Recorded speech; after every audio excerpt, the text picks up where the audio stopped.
Seorang TKI pulang ke kampung halaman setelah bertahun-tahun bekerja di luar negeri. Ia berharap bisa melihat hasil kerja kerasnya, namun yang ia temukan justru membuatnya menangis. Adik yang selama ini ia titipkan pada tetangga hidup dalam kondisi memprihatinkan. Rumah yang seharusnya sudah dibangun ternyata tidak ada. Padahal setiap bulan ia rutin mengirim uang untuk biaya hidup dan pembangunan rumah. Uang itu tidak pernah sampai pada tujuan. Tetangga yang dipercaya justru menyelewengkannya demi kepentingan pribadi. Pengkhianatan ini menghancurkan hati sang TKI. Lalu apa yang dilakukan sang TKI setelah mengetahui semuanya? Apakah ia akan menuntut keadilan? Dan bagaimana akhir nasib tetangga yang telah berbuat jahat? Sebelum lanjut, jangan lupa like video ini, subscribe channel ini, dan tuliskan di kolom komentar kamu menonton dari kota mana. Kalau sudah, yuk kita simak kisah selengkapnya.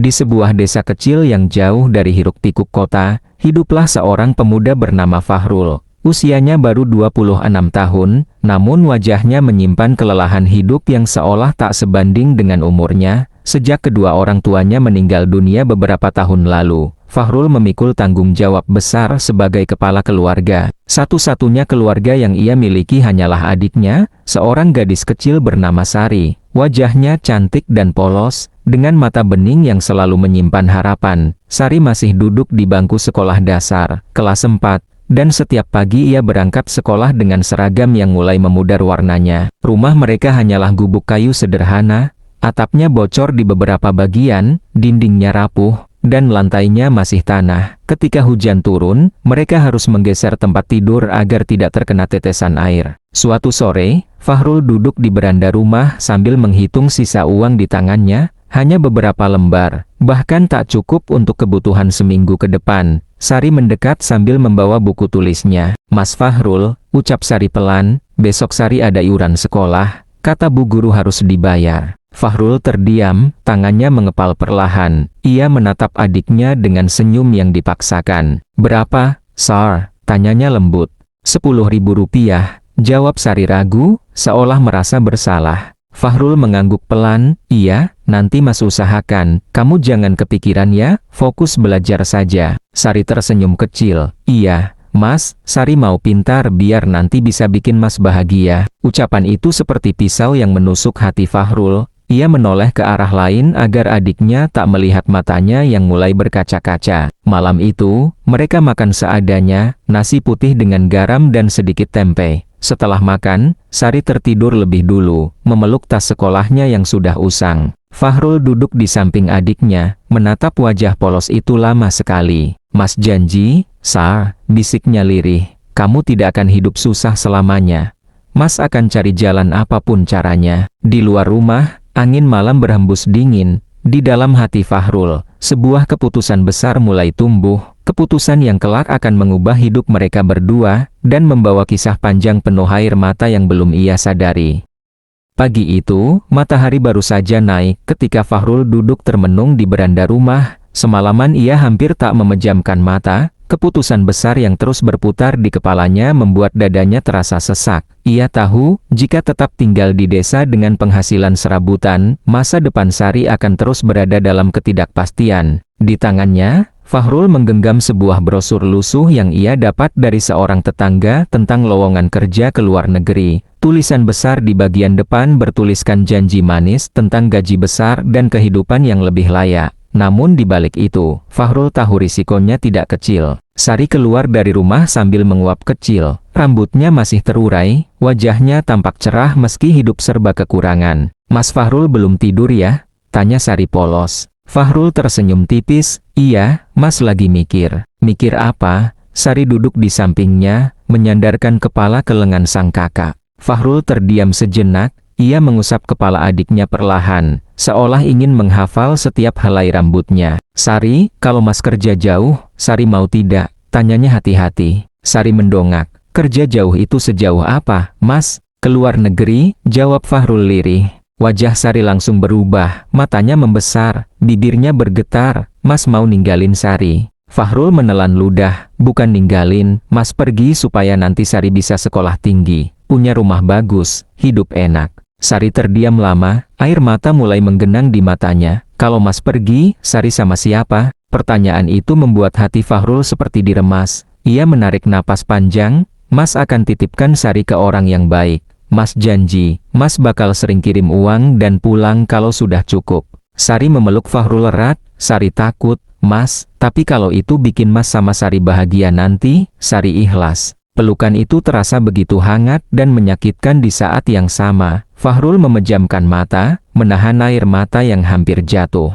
Beberapa hari kemudian, Fahrul mengurus semua persyaratan. Ia menjual motor tuanya, meminjam uang ke sana kemari, dan menandatangani kontrak kerja yang bahkan tak sepenuhnya ia fahami. Setiap langkah terasa berat, namun bayangan masa depan Sari membuatnya bertahan. Malam sebelum keberangkatan, Fahrul duduk bersama Sari di dalam rumah yang gelap diterangi lampu minyak. Mas, nanti kalau Sari kangen, boleh nangis kan? Tanya Sari pelan. Fahrul tersenyum getir. Boleh, Mas juga pasti sering nangis di sana. Ia menggenggam tangan kecil itu erat. Dalam hatinya, Fahrul berjanji, sejauh apapun ia pergi, semua pengorbanan ini hanya untuk satu tujuan, masa depan adiknya.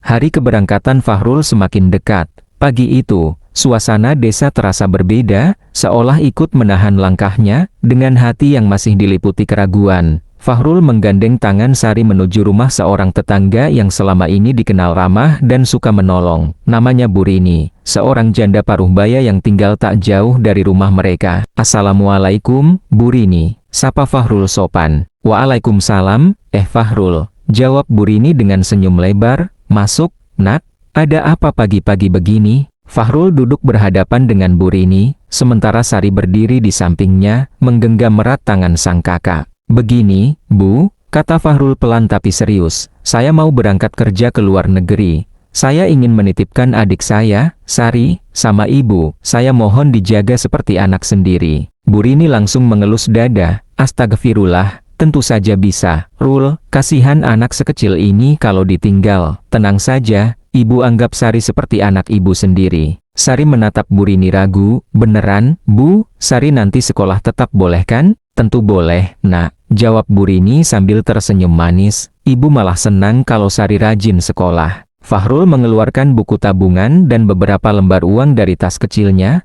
Setiap bulan saya akan kirim uang untuk makan Sari, sekolahnya, dan juga saya titipkan sedikit demi sedikit buat bangun rumah. Mohon benar-benar digunakan sesuai kebutuhan, Bu. Burini mengangguk cepat. Iya, Fahrul, ibu paham. Jangan khawatir. Semua akan ibu atur dengan baik. Fahrul menatap wajah Burini dalam-dalam, mencoba membaca ketulusan di balik senyum itu.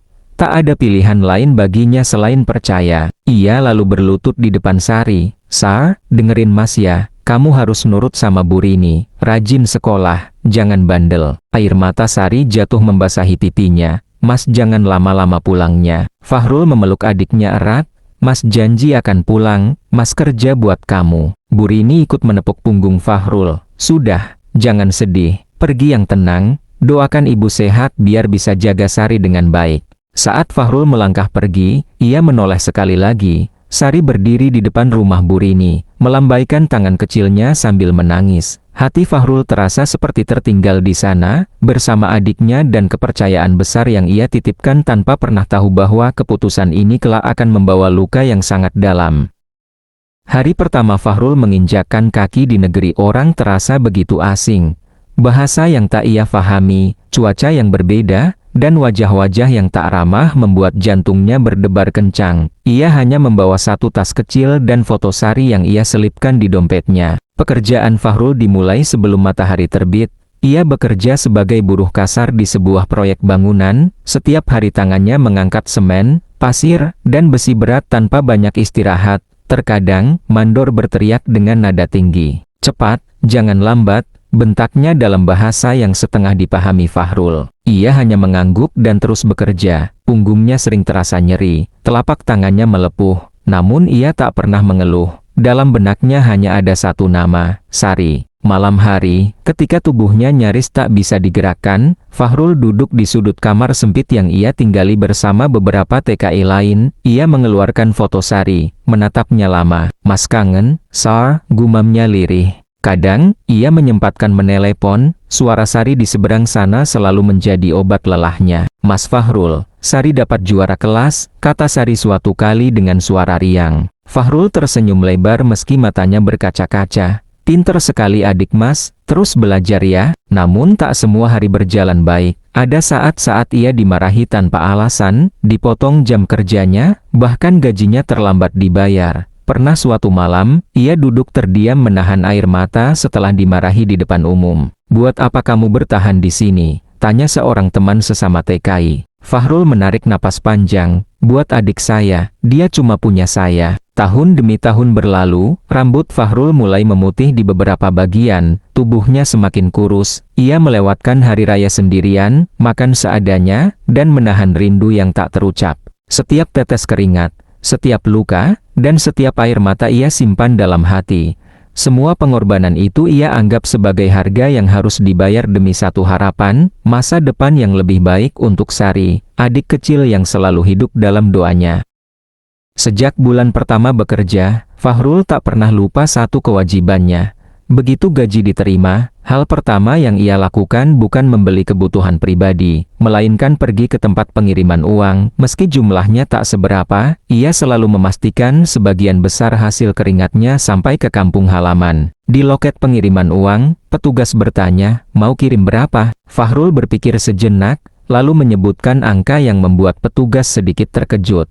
"Mas yakin, sisanya tinggal sedikit buat Mas sendiri," kata petugas itu. Fahrul mengangguk mantap, "Tidak apa-apa, yang penting adik saya cukup." Setelah keluar dari sana, Fahrul berjalan pulang dengan langkah pelan. Uang yang tersisa di dompetnya hanya cukup untuk makan seadanya. Ia sudah terbiasa, untuk sarapan, ia hanya minum air putih. Siang hari, ia membawa bekal nasi dengan lauk paling murah. Kadang, ia menahan lapar sampai malam. Di kamar sempitnya, Fahrul mencatat setiap pengiriman uang di sebuah buku kecil. Ia menulis rapi tanggal dan jumlahnya. "Ini buat makan Sari, ini buat sekolah, ini buat rumah," gumamnya sambil tersenyum sendiri. Setiap kali lelah, bayangan rumah sederhana yang kelak berdiri di desa selalu menguatkannya. Ia membayangkan Sari punya kamar sendiri, belajar dengan tenang tanpa bocor saat hujan. Sesekali, Burini menelepon dan memberi kabar. "Fahrul, uangnya sudah ibu terima. Sari sehat, makannya lahap," kata Burini dengan suara lembut. "Alhamdulillah," jawab Fahrul lega. "Tolong dijaga ya, Bu. Kalau kurang bilang saja, nanti saya kirim lagi." "Iya, Nak, kamu tenang saja kerja di sana," balas Burini. Setiap mendengar itu, hati Fahrul terasa ringan. Ia tak pernah menyangka sedikit pun bahwa kepercayaannya sedang disalahgunakan. Untuk menambah tabungan rumah, Fahrul sering mengambil lembur. Tubuhnya yang sudah lelah dipaksa bekerja lebih keras. Pernah suatu malam, ia jatuh sakit, demam tinggi dan menggigil. Temannya menyarankan untuk istirahat. "Jangan lembur dulu, Rul, badanmu drop," kata temannya. Fahrul menggeleng pelan. "Kalau saya tidak kerja, uang buat adik saya berkurang." Ia tetap berangkat kerja keesokan harinya dengan kepala pening. Di sela-sela pekerjaan, ia menahan rasa sakit sambil terus mengingat wajah Sari yang tersenyum. Tahun demi tahun, uang terus mengalir dari negeri orang ke desa kecil itu. Bagi Fahrul, setiap kiriman bukan sekadar uang, melainkan bukti cinta, pengorbanan, dan harapan. Ia tak pernah berhenti berhemat, tak pernah memikirkan dirinya sendiri, karena seluruh hidupnya telah ia serahkan demi masa depan sang adik. Seiring berjalannya waktu, kabar dari kampung halaman menjadi satu-satunya penghubung Fahrul dengan kehidupan adiknya. Setiap beberapa minggu sekali, ia menerima telepon atau pesan dari Burini. Nada suaranya selalu terdengar tenang dan meyakinkan. "Fahrul, Sari sehat-sehat saja," kata Burini suatu sore. "Sekarang sudah naik kelas, makin cantik anaknya." Fahrul tersenyum mendengarnya. "Alhamdulillah, terima kasih sudah jaga adik saya, Bu." Burini melanjutkan, "Uang yang kamu kirim juga sudah ibu sisihkan buat bangun rumah. Pelan-pelan, tapi sudah mulai kelihatan hasilnya." Mendengar itu, dada Fahrul terasa hangat, semua rasa lelahnya seakan terbayar. "Rumahnya sudah sampai mana, Bu?" tanyanya penuh harap. "Dindingnya sudah mulai naik, tinggal nunggu dana berikutnya buat atap," jawab Burini tanpa ragu. Fahrul mengangguk meski lawan bicaranya tak bisa melihat. "Baik, Bu, bulan depan saya kirim lebih banyak." Setelah telepon ditutup, Fahrul duduk termenung sambil tersenyum, ia membayangkan rumah itu benar-benar sedang dibangun. Tanpa pernah melihat satu bata pun, ia percaya sepenuhnya pada kata-kata Bu Rini. Beberapa kali Fahrul meminta berbicara langsung dengan Sari, namun selalu ada alasan. Sari lagi tidur, habis capek sekolah, kata Bu Rini. Atau, Sarinya lagi main di rumah teman, nanti ibu sampaikan salamnya. Fahrul tak pernah curiga, ia menganggap itu hal wajar. Yang penting baginya, adiknya disebut dalam keadaan baik. Dalam pesan-pesan singkatnya, Bu Rini sering menambahkan cerita manis. Sari sekarang makannya doyan, sepatunya baru, hasil dari kiriman kamu. Anaknya penurut, gak pernah rewel. Setiap kata itu membuat Fahrul semakin yakin bahwa ia telah menitipkan adiknya pada orang yang tepat. Padahal, jauh di balik senyum dan suara lembut Bu Rini, ada kebohongan yang terus disusun rapi. Uang yang dikirim dengan penuh pengorbanan tak sepenuhnya digunakan untuk Sari, dan rumah yang selalu diceritakan hampir selesai itu hanyalah cerita kosong. Namun saat itu, Fahrul masih hidup dalam keyakinan palsu. Ia terus bekerja lebih keras, mengirim lebih banyak uang, tanpa pernah tahu bahwa laporan-laporan manis itu adalah awal dari luka besar yang menantinya di hari kepulangan. Di tengah lelahnya pekerjaan sehari-hari, Fahrul selalu menutup mata sesaat saat istirahat untuk membayangkan masa depan. Dalam imajinasinya, Sari tumbuh menjadi gadis yang ceria dan sehat, sekolah dengan nyaman, dan rumah sederhana mereka kini telah berdiri kokoh, meneduhkan di tengah halaman yang rapi. Ia sering membayangkan momen itu dengan sangat detail. Sari berlari ke pelukannya saat dia pulang, rambutnya tertiup angin sore. "Mas Fahrul, kamu pulang?" seru Sari riang, wajahnya berseri-seri. Fahrul membalas dengan senyum lebar, menepuk kepala adiknya, dan berkata, "Lihat, Mas sudah bangun rumahnya untuk kita. Sekarang kamu punya kamar sendiri." Setiap kali bayangan itu muncul, hati Fahrul terasa ringan meski tubuhnya lelah. Ia membayangkan meja makan penuh dengan hidangan sederhana tapi cukup. Sari belajar di kamar yang terang, dan halaman rumah dihiasi bunga yang ia tanam sendiri pada hari libur. Di malam-malam sepi, sebelum tidur, Fahrul selalu membuka buku catatan kecilnya. Ia menulis rencana masa depan mereka. Bulan depan, kirim uang untuk genteng. Besok, beli cat untuk dinding kamar Sari. Tahun depan, tabungan cukup untuk pagar rumah. Ia menulis dengan hati-hati, seolah menanamkan mimpi itu menjadi nyata. Bahkan saat digempur rasa rindu yang berat, harapan itu menjadi kekuatan yang mendorongnya terus bertahan. Ia selalu berkata dalam hati, masih ada waktu, masih ada kesempatan, semua akan terwujud. Sari akan hidup nyaman, dan kita akan bahagia bersama. Fahrul juga membayangkan dirinya duduk di beranda rumah baru itu. Sari di sampingnya, sambil menatap matahari terbenam, rasa lelah, air mata, dan segala pengorbanannya terasa sepadan. Itu adalah harapan yang menyalakan semangatnya setiap pagi. Meski di negeri orang ia harus menghadapi berbagai kesulitan, diskriminasi, dan kerja keras tanpa henti. Dalam hati Fahrul, mimpi itu bukan sekadar hayalan, ia adalah janji yang harus ditepati. Dan janji itu, ia yakin, akan menjadi kenyataan suatu hari nanti. Setelah bertahun-tahun jauh dari tanah kelahirannya, Fahrul akhirnya menginjakkan kaki di desa yang begitu dirindukannya. Hati dan pikirannya dipenuhi perasaan campur aduk, lega, bahagia, dan tentu saja penuh harap. Setiap jalan, setiap pohon, bahkan aroma tanah basah setelah hujan membangkitkan kenangan masa kecilnya bersama Sari. Ia turun dari bus di depan gang kecil yang mengarah ke rumah lama mereka. Tangannya menggenggam tas yang tak lagi berat. Namun hatinya terasa sesak oleh rindu yang selama ini tertahan. Ia melihat rumah-rumah tetangga yang sama, beberapa pohon mangga yang dulu ia panjat untuk bermain, dan langkahnya perlahan tak sabar menuju rumahnya sendiri. "Ah, sebentar lagi aku akan bertemu Sari," bisik Fahrul dalam hati. Senyum tipis mengembang di wajahnya. Begitu ia memasuki gang, ia melihat Sari yang kini telah tumbuh sedikit lebih tinggi dari ingatannya, berdiri di depan rumah Bu Rini. Tersenyum manis ketika matanya menangkap sosok Fahrul. Hatinya berdebar kencang. "Itu dia, Sari," gumamnya lirih. Fahrul mempercepat langkahnya, menembus debu jalan desa, dan ketika jaraknya hanya beberapa meter, Sari meloncat ke arah kakaknya. "Mas Fahrul," seru Sari sambil menangis dan memeluk Fahrul dengan erat.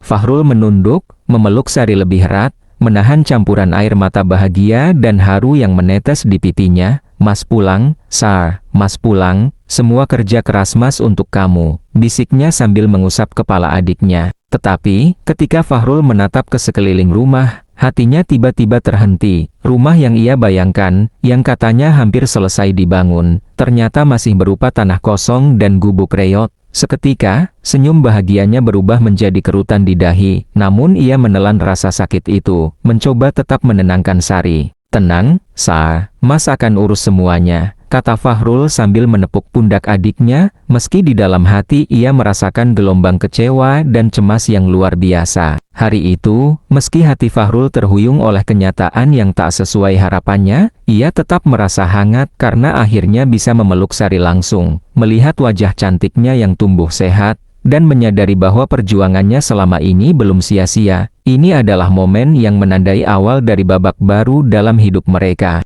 Setelah memeluk Sari, Fahrul mundur sedikit untuk menatap adiknya lebih jelas. Senyum yang semula mekar di wajahnya perlahan memudar saat matanya menangkap kenyataan yang tak pernah ia bayangkan. Sari, gadis kecil yang selalu ia lindungi dari jauh, kini terlihat kurus, wajahnya kusam dan tangan mungilnya kotor. Bau tak sedap menyengat dari pakaiannya yang compang-camping. "Mas, ini..." Sari menunduk, wajahnya merah karena malu. Fahrul terdiam, dadanya seperti diremas, seluruh energi yang ia miliki terasa hilang seketika. Ia menoleh ke sekitar rumah yang seharusnya sudah berdiri kokoh, yang ada hanyalah tanah kosong, dengan gubuk reot yang tak layak huni dan tumpukan sampah di pojokan. Rumah impiannya, yang selama bertahun-tahun ia bayangkan, tak pernah ada. Fahrul menunduk, menahan isak yang ingin meledak. "Sari, kenapa bisa begini?" tanyanya dengan suara serak, hampir tak terdengar. Sari menunduk lebih dalam. "Mas, Bu Rini bilang Mas kirim uang, tapi kadang aku lapar. Aku nyari sisa makanan di tempat sampah buat makan. Aku nggak mau Mas khawatir," kata Sari lirih, suaranya hampir tak terdengar karena gemetar. Fahrul menutup mata sejenak, menahan rasa sakit yang menusuk hatinya. Setiap tetes keringat, setiap jerih payahnya di negeri orang, tampaknya sia-sia. Semua uang yang ia kirim dengan penuh pengorbanan ternyata tak sampai kepada adiknya sepenuhnya. Semua janji tentang rumah yang hampir selesai hanyalah dusta. Ia menunduk lebih dalam, memeluk Sari erat. Mas minta maaf. Sa, Mas pikir semuanya baik-baik saja. Mas salah percaya." Sari menatap kakaknya dengan mata yang basah. "Bukan salahmu, Mas. Sari cuma mau Mas nggak sedih." Hati Fahrul hancur. Ia merasakan kombinasi rasa marah, kecewa, dan pilu yang luar biasa. Pengkhianatan yang dilakukan orang yang ia percayai begitu dalam. Segala pengorbanan, rasa rindu, dan mimpi yang ia bangun di negeri orang kini bertemu kenyataan pahit yang nyaris menghancurkan semangatnya. Namun di tengah kesedihan itu, Fahrul menatap Sari, gadis kecil yang tetap tersenyum walau hidupnya penuh luka. Dalam hati, ia berjanji, tidak ada yang bisa menghancurkan mereka selamanya. Ia akan menegakkan keadilan dan membangun kembali masa depan Sari, apapun yang terjadi. Karena sekarang, ia sadar, perjuangan mereka belum selesai, justru baru dimulai. Setelah beberapa saat memeluk Sari dalam keheningan yang hancur, Fahrul menarik napas panjang dan menatap matanya. Ia tahu, untuk memahami penuh apa yang terjadi, ia harus mendengar langsung dari adiknya. "Sari, ceritakan sama Mas apa yang terjadi," kata Fahrul lembut, meski suaranya masih bergetar karena kemarahan dan kesedihan. Sari menunduk, menggenggam tangan kakaknya dengan erat. Air mata mulai mengalir deras di pipinya. "Mas, Bu Rini nggak baik sama Sari," kata Sari sambil terisak. Kadang aku nggak dikasih makan cukup. Kalau aku minta uang buat sekolah, katanya uangnya habis." Fahrul menelan ludah, hatinya terasa seperti diremas. "Habis, tapi Mas kirim tiap bulan." Suaranya meninggi sedikit, tak bisa menahan rasa sakit. Sari menunduk lebih dalam. "Iya, Mas selalu kirim. Tapi Bu Rini pakai uangnya buat sendiri. Rumahnya nggak pernah dibangun. Aku cuma bisa lihat tanah kosong ini. Kadang aku ngagali tempat sampah buat cari sisa makanan, Mas, supaya perut nggak lapar." Tangisan Sari pecah menjadi isakan panjang. Fahrul memeluknya lebih erat, merasakan kepedihan yang begitu dalam. Ia menatap wajah adiknya yang kotor dan kurus, melihat betapa kecilnya ia berjuang sendirian, dan rasanya dunia seolah runtuh di sekelilingnya. "Kenapa Bu Rini begitu, Sar? Kenapa dia bohong sama Mas dan sama kamu?" Tanya Fahrul, suaranya pecah antara amarah dan pilu. Sari menggigil dalam pelukan kakaknya. Aku nggak tahu, Mas, aku cuma ikutin apa yang dia bilang. Aku takut kalau aku bilang, nanti Mas nggak senang sama aku. Aku cuma ingin Mas bangga sama aku. Tapi sekarang semua salah, Mas. Fahrul menunduk, menekan wajahnya ke kepala Sari, menahan campuran amarah dan air mata yang menetes deras. Ia tahu saat ini bukan waktu untuk marah, tapi untuk memahami luka adiknya. Namun dalam hatinya, janji terbentuk dengan sangat jelas. Siapapun yang telah menyakiti Sari, ia akan bertanggung jawab. Tenang, Sar, bisiknya, suara serak dan bergetar. Mas akan urus semuanya. Tidak ada yang akan sakiti kamu lagi, Mas janji. Mas akan pastikan keadilan ditegakkan, dan Mas akan bangun rumah yang layak untuk kita. Tidak ada lagi dusta, tidak ada lagi luka. Mas dan Sar, kita akan mulai hidup baru. Dalam pelukan itu, air mata mereka bercampur, kesedihan mendalam namun juga tekad yang mulai membara. Hari itu, bukan hanya tangisan, tetapi awal dari perjuangan untuk membalikkan pengkhianatan dan membangun kembali harapan yang sempat hilang. Keesokan harinya, dengan hati yang masih bergejolak, Fahrul memutuskan untuk menghadapi Burini. Ia tak bisa membiarkan pengkhianatan itu berlalu begitu saja. Bersama Sari, ia melangkah menuju rumah tetangga yang dulu ia percayai sepenuhnya. Ketika mereka tiba, Burini menyambut dengan senyum manis, seolah tak terjadi apa-apa. Fahrul, wah, kamu sudah pulang. Bagus, bagus, katanya. Suaranya ceria. Sari, sini, peluk masmu. Sari menunduk, menggenggam tangan kakaknya, menatap Fahrul dengan mata penuh ketakutan. Fahrul menatap Burini dalam diam beberapa detik sebelum akhirnya berbicara. Burini, kita perlu bicara, sekarang, katanya tegas, suaranya dingin tapi terkendali. Wajah Burini berubah sedikit, tapi masih tetap tersenyum. Oh, bicara tentang apa? Bukankah semuanya baik-baik saja? Fahrul menatapnya tajam. Sari kurus, pakaiannya kotor. Dia harus mencari makanan di tempat sampah. Rumah yang Mas kirim uangnya untuk bangun, tidak ada sama sekali. Semua bohong. Burini tertawa kecil, nada suaranya arogan. Hah, bohong? Fahrul, kamu terlalu dramatis. Uangmu kan sudah cukup buat kebutuhan Sari. Rumah, itu masih proses. Kamu kan tahu, membangun rumah butuh waktu. Fahrul menggenggam kerah baju Burini dengan keras, matanya menyala oleh amarah. Mas tahu semua prosesmu itu bohong. Setiap bulan Mas kirim uang, tapi kamu pakai untuk diri sendiri. Kamu menipu Mas dan menyakiti adik Mas. Burini menepuk dada seolah tersinggung. Kamu salah paham. Fahrul, aku sudah berusaha menjaga anakmu sebaik mungkin. Jangan tuduh-tuduh seenaknya. Sari menjerit pelan. Mas, Burini bohong. Semua bohong. Mas, aku lapar, aku kedinginan. Fahrul menatap adiknya, kemudian kembali ke Burini. Suaranya kini serak namun penuh tekad. Cukup, Burini, Mas tidak akan diam. Semua yang kamu lakukan akan ada konsekuensinya. Ini pengkhianatan, ini kejahatan. Mas akan tuntut keadilan, dan Mas pastikan Sari tidak lagi menderita karena kebohonganmu. Burini membalas dengan tatapan dingin dan arogan, tetapi Fahrul sudah menegaskan tekadnya, tidak ada kata mundur. Semua kebohongan harus terbongkar, dan semua luka yang ditimbulkan harus mendapatkan balasannya. Hari itu, konfrontasi menjadi titik awal pertarungan Fahrul untuk menegakkan keadilan bagi dirinya dan Sari.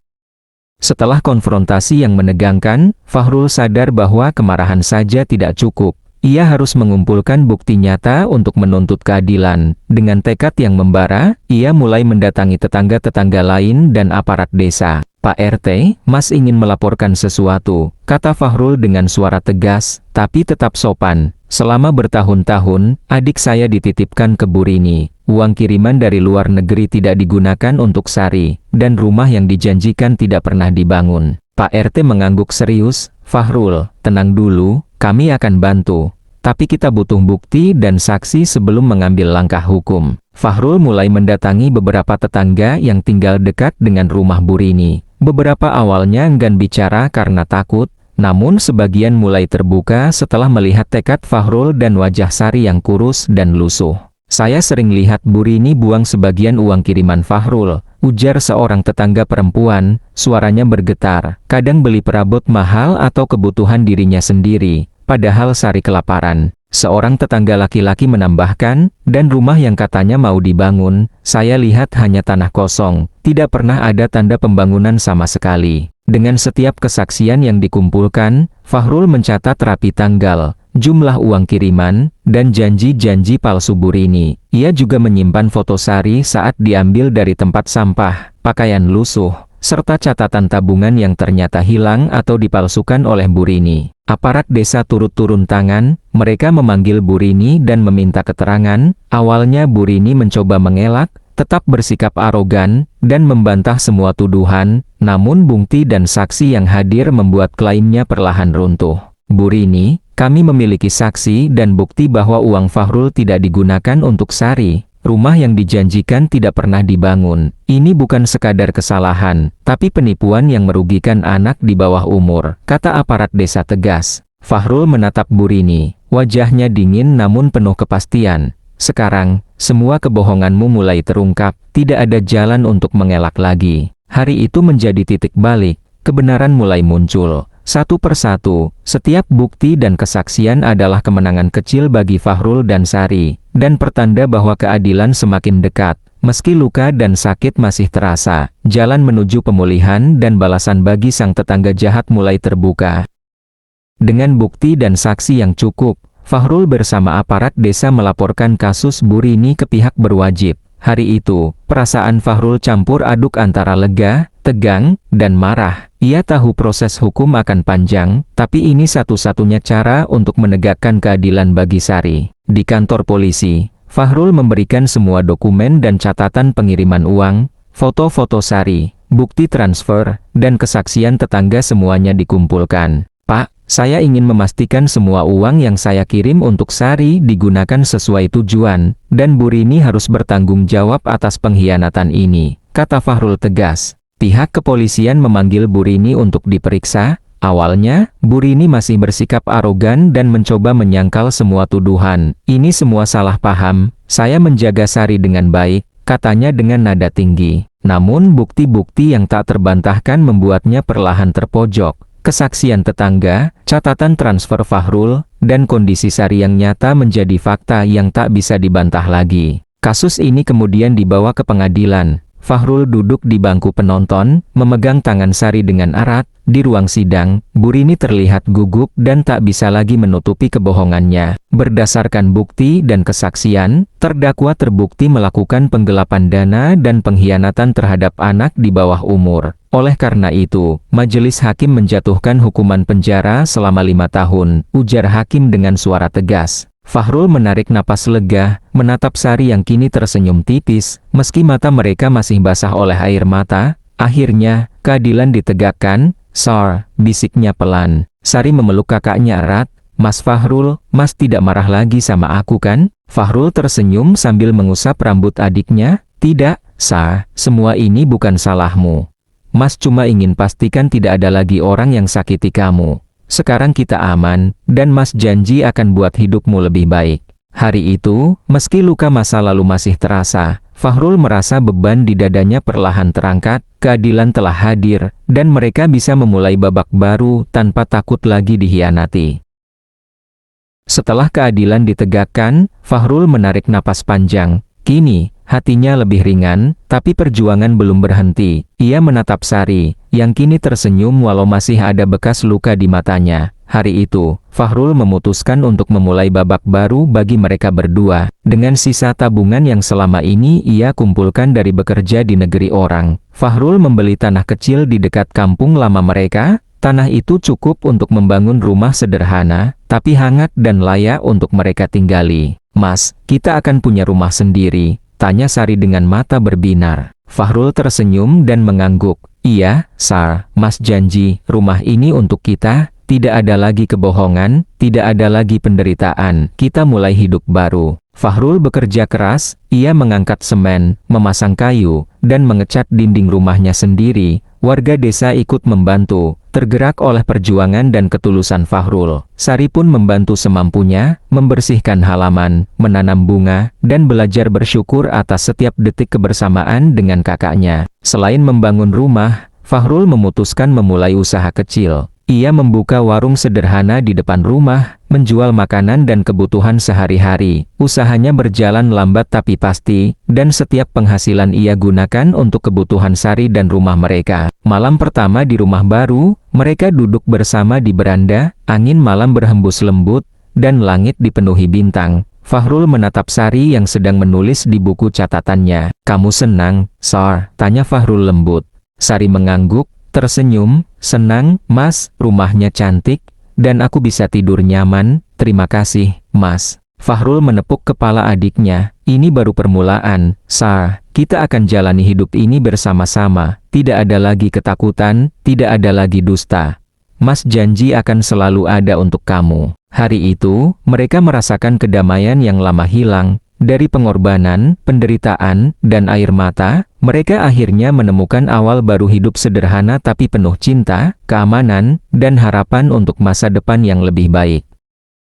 Beberapa bulan setelah pindah ke rumah baru, kehidupan Fahrul dan Sari perlahan kembali normal. Sari kini kembali bersekolah dengan semangat. Rambutnya yang tadinya kusut kini selalu rapi, seragamnya bersih, dan senyum cerianya menghangatkan hati Fahrul setiap hari. "Mas, lihat nilai ulangan aku." Sari berlari ke arah Fahrul sambil menunjukkan buku nilainya yang penuh bintang. Fahrul tersenyum lebar, menepuk punggung adiknya. "Bagus sekali, Sar. Mas bangga padamu.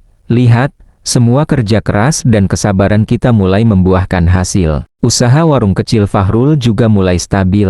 Warga desa mendukung, membeli dagangan mereka, dan memberi semangat. Kehidupan sederhana mereka kini penuh rasa aman dan hangat. Setiap malam, mereka duduk di beranda rumah, melihat langit senja sambil mengobrol tentang mimpi-mimpi baru. Fahrul menatap langit sambil tersenyum. Ia menyadari, semua penderitaan dan pengorbanan selama bertahun-tahun di negeri orang, semua air mata karena rindu, dan kesabaran menghadapi kebohongan serta pengkhianatan, akhirnya membawa kebahagiaan. Ia belajar bahwa kejujuran dan ketekunan adalah jalan yang paling aman untuk mencapai masa depan yang layak. "Mas, aku senang kita tinggal di sini," kata Sari, bersandar di bahu kakaknya. Fahrul mengelus kepala adiknya dengan lembut.